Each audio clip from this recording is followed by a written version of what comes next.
I've never been a believer in ghosts, demons, or anything beyond what I could see or touch. But what happened to me in the summer of 2022 changed that, and I haven't slept the same since.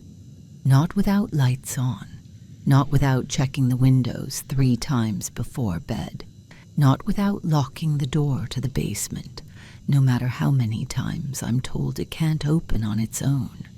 It started after I moved into my late uncle's house in northern Pennsylvania, a weather-beaten 2-story colonial tucked into a patch of woods so thick it looked like the forest might swallow the entire place if no one lived there. He died suddenly. Heart attack, they said.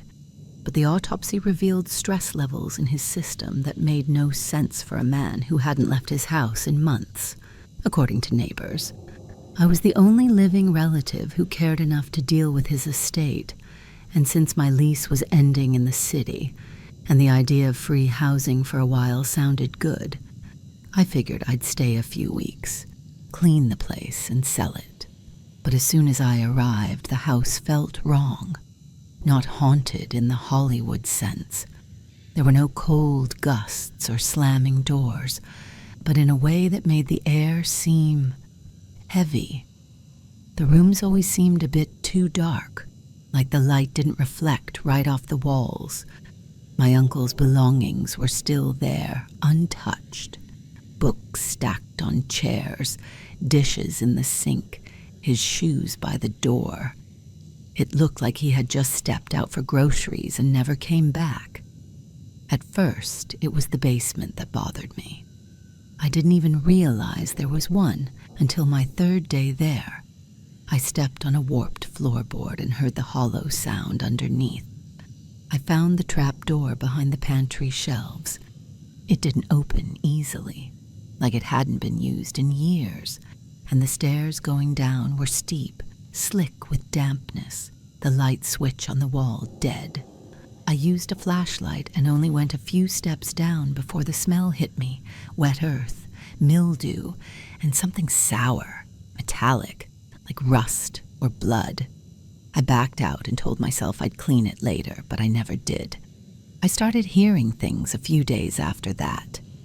Not the usual creaks of an old house, but voices, low, just on the edge of hearing, like someone was talking in another room, and you couldn't quite make out the words.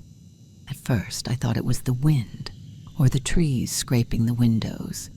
But one night I stood in the hallway upstairs, alone, and heard someone whisper my name from downstairs.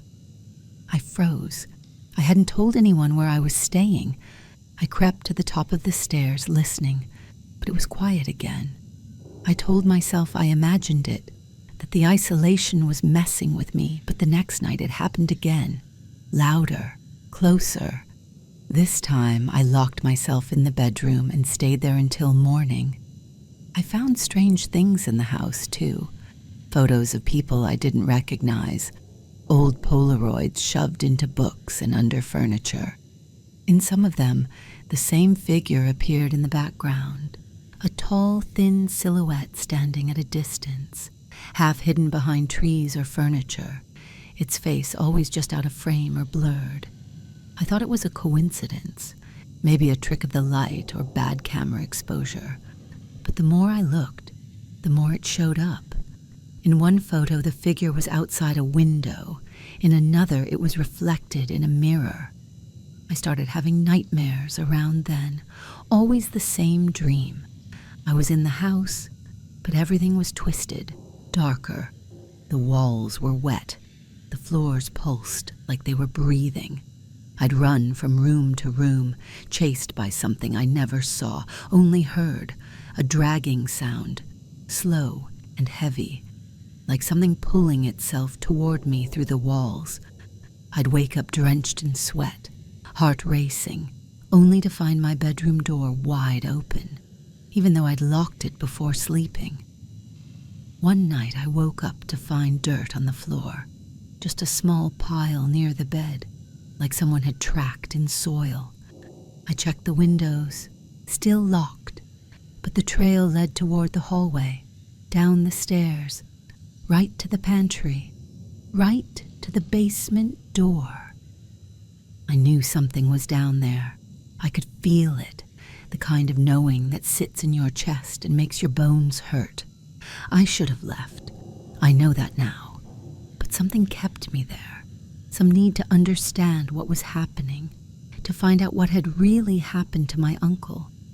I started reading his journals, the ones he kept hidden in a locked drawer. They were filled with ramblings at first, paranoia, anxiety, scribbles of phrases like, "It's under the house," and "Don't go below after dark." He wrote about dreams, the same ones I was having, and about the figure, tall, silent, always watching. He called it the Root Man, said it lived in the basement, said it was ancient, hungry, buried but not dead. I didn't believe it until I went down there myself. I waited until midday, when the sun was high and I felt brave. I armed myself with a flashlight, my phone, and a crowbar, and stepped into the basement for the first time. It was colder than I remembered.